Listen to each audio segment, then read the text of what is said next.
नमस्कार दोस्तों यदि आप भी किसी महिला के नाम से या अपनी पत्नी के नाम से कोई घर, मकान, दुकान, संपत्ति खरीदने की सोच रहे हैं तो दोस्तों इस वीडियो में दी गई जानकारी आपके बहुत काम आ सकती है। दोस्तों आइए देखते हैं कि यदि आप भी अपनी पत्नी के नाम से या किसी महिला के नाम से कोई संपत्ति, घर, मकान खरीदते हैं तो आपको भविष्य में क्या क्या फ़ायदे हो सकते हैं। दोस्तों जो सबसे बड़ा फ़ायदा जिस वजह से अधिकतर लोग कोई प्रॉपर्टी अपनी पत्नी के नाम से खरीदते हैं वह यह है कि सरकार की तरफ से आपको स्टाम्प ड्यूटी में, सरकारी राजस्व में 2% की छूट मिल जाती है। जी हाँ दोस्तों, 2% की छूट या कह लें कि 2% की बचत देखने में तो आपको मामूली लग सकती है, लेकिन दोस्तों अगर कोई व्यक्ति 20, 30 या 50 लाख का घर, मकान खरीदता है तो यही 2% की बचत एक बहुत बड़ी राशि बन करके निकलती है। दोस्तों वहीं दूसरी ओर हम देखते हैं कि भारत में, इस देश में आज भी बहुत से लोग संयुक्त परिवार में, एक जॉइंट फैमिली में रहते हैं।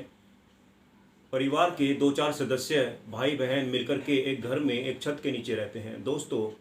हिंदू लोग के अनुसार ऐसा परिवार एक संयुक्त परिवार कहा जाता है। जब तक कि दोस्तों कानूनी रूप से बंटवारा नहीं हो जाता है तो इस संयुक्त परिवार में जो भी इनकम, जो भी आय होती है वह संयुक्त परिवार की आय मानी जाती है, जॉइंट फैमिली प्रॉपर्टी मानी जाती है। तो दोस्तों यदि कोई व्यक्ति कहीं नौकरी, रोजगार या व्यवसाय करता है और अपनी कमाई से, अपनी बचत से बचत करके कहीं कोई मकान, दुकान या संपत्ति खरीदता है तो वह संपत्ति संयुक्त परिवार की संपत्ति या जॉइंट फैमिली प्रॉपर्टी मानी जाती है। दोस्तों वहीं दूसरी ओर ऐसे संयुक्त परिवार में परिवार के कुछ सदस्य ऐसे भी होते हैं जो कहीं नौकरी, व्यवसाय या काम धंधा नहीं करते हैं, जिनका कहीं से कोई इनकम का सोर्स नहीं होता है, आय का सोर्स नहीं होता है। फिर भी दोस्तों यदि किसी व्यक्ति की भविष्य में कभी आकस्मिक, अचानक मृत्यु हो जाती है तो दोस्तों यदि ऐसे व्यक्ति ने कभी उस घर, मकान की रजिस्ट्री अपने पत्नी के नाम से की है तो दोस्तों वह कहीं ना कहीं अपने परिवार को, अपनी पत्नी को, अपने बच्चों को सुरक्षित कर लेता है। जी हाँ दोस्तों, यदि ऐसे मकान या घर में जिसकी रजिस्ट्री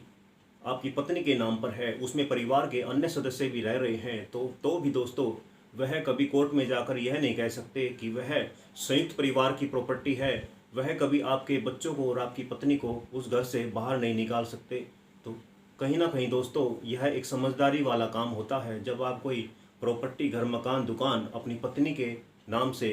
रजिस्टर्ड करवाते हैं। तो दोस्तों हम ये कह सकते हैं कि यदि कोई व्यक्ति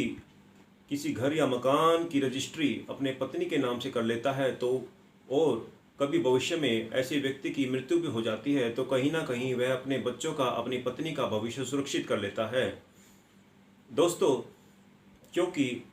यदि कोई व्यक्ति अपनी पत्नी के नाम से कोई घर, मकान खरीदता है तो वह उस व्यक्ति की पत्नी की पृथक संपत्ति, जी हाँ दोस्तों, पृथक संपत्ति कानूनी रूप से स्वयं अर्जित संपत्ति मानी जाती है। ऐसी संपत्ति पर दोस्तों, ऐसे घर, मकान पर जो आपकी पत्नी के नाम से रजिस्टर्ड है वह कानूनी तौर पर आप